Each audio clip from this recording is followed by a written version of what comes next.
मंडळी, नवीन व्हिडिओमध्ये आपल्या सर्वांचं स्वागत आहे। तर सकाळ सकाळ झाले, सकाळचे 9 वाजलेले आहेत। आता आंघोळ वगैरे सगळी झालेली आहे, आवरली, बट अजून तसं रेडी व्हायचं बाकी आहे। तर आमच्या दारामध्ये एनएसएसचा कॅम्प आलेला आहे। वारणा नगरची मुलं आहेत, आयटी म्हणजे इंजिनिअरिंगची, तर ती छानपैकी क्लिनिंग करतायत आणि त्यात सोबत एक टेम्पो पण आलाय आणि त्याच्यामध्ये आहेत ब्लँकेट, बेडशीट, उषा वगैरे। तर आमच्या मम्मींना बरेच दिवस एक ब्लँकेट पाहिजे होतं। आम्ही खूप वेळा बाहेर गेलो पण ते आणायचं असं लक्षात राहत नाही।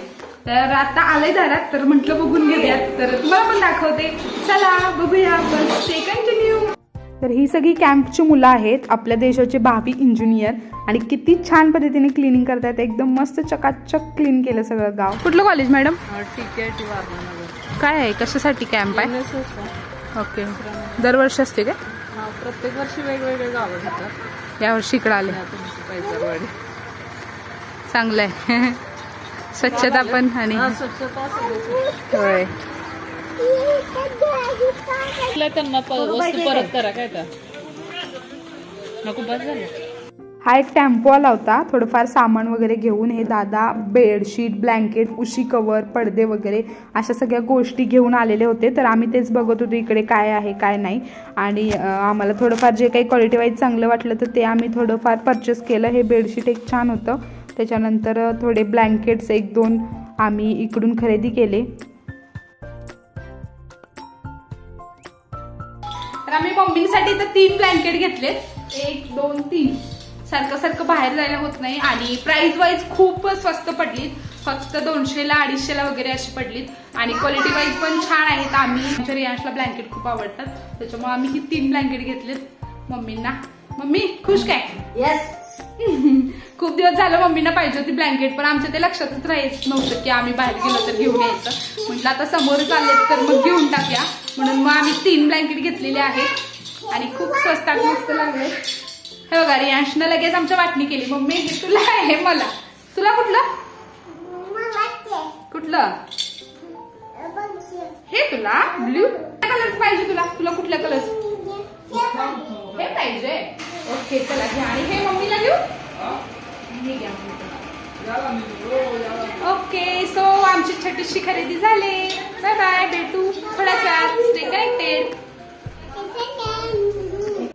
आणि ही NSS कॅम्प मधलीच मुलं होती, सर्वे करायला आली होती। ट्रेड वाईज त्यांना वेगवेगळे सर्वे दिले होते, तर ती सर्वे करायला आली होती। आणि रात्री आम्ही आमच्या जवळच यशवंत इंग्लिश मिडियमचं स्कूलचं गॅदरिंग होतं, तर तिकडे गेलो होतो। आमच्या आहोंच्या मित्रांची मुलं वगैरे आहेत, तर त्यांनी आम्हाला बोलवलं होतं गॅदरिंग बघण्यासाठी, तर आम्ही तिकडे गेलो होतो। आमच्या जवळच आहे हे स्कूल, आणि इकडे किती मस्त डेकोरेशन केले, आणि लाईट इफेक्ट इतका सुंदर आहे की मस्त वाटते डोळ्यांना, अगदी असं बघतच राहावं असं वाटते। तर पूर्ण एंट्रीला असं लाईट इफेक्ट केला होता, आणि खूप छान डेकोरेशन केलं होतं स्कूलला पूर्ण, आणि गॅदरिंगची प्लेस पण खूप सुंदररित्या त्यांनी डेकोरेट केलेली होती। तर आम्ही पुढे चालत गेलो, आणि तिकडे पुढे प्रदीप बाबा आणि यशवंत दादांच्या प्रतिमा लावल्या होत्या, तर त्या प्रतिमांना पण आम्ही अभिवादन केलं, कारण आमच्या जिव्हाळ्याचा विषय, मी पण यांच्याच कॉलेजला होते, त्यामुळं हे आमच्या अगदी जिव्हाळ्याचे आहेत। तर त्यांना अभिवादन करून पुढे गेलो, आणि इकडे बघा गॅदरिंग चालू आहे, गाणी वगैरे चालू आहेत। रक्त वाहत होते, पण बाजी थांबायचं नाव घेत नव्हते। विशाळगडाला वेढा घालून बसलेल्या सुरवी आणि दळवी या आदिलशाही वतनदाराच्या पूजेला तापत महाराज गडावर पोहोचले। तिथल्या किल्लेदाराला तोफांची सलामी देण्यास सांगितली। तोफा कडाडल्या, बाजींचा रागी आवाज,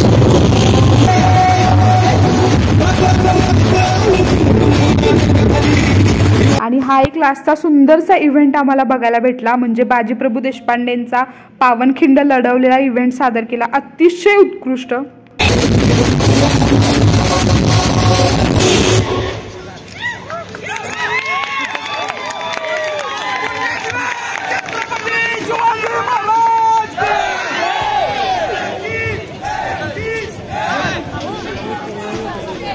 This outstanding performance should have standing ovation.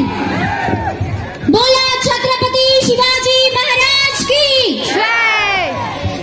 जय भवानी, जय शिवाजी, जय भवानी, जय शिवाजी।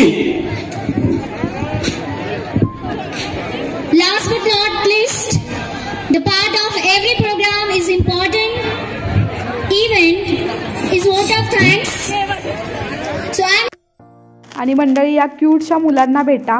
आत्ताच झालेल्या इव्हेंटमधले हे पार्टिसिपेट आहेत, मुघल सैनिक बनले होते. अनफॉर्च्युनेटली मला पूर्ण इव्हेंट शूट नाही करता आला कारण आम्ही उशिरा पोचलो, पण खूप खूप खूप सुंदर असा इव्हेंट या मुलांनी इकडे सादर केला लास्टचा. आणि काही जण मावळे बनलेत, काही जण मुघल सैनिक बनलेत, तर मराठे सैनिक बनलेत. तर खूप भारी वाटत होतं या मुलांकडे बघून, एक ऊर्जा येत होती.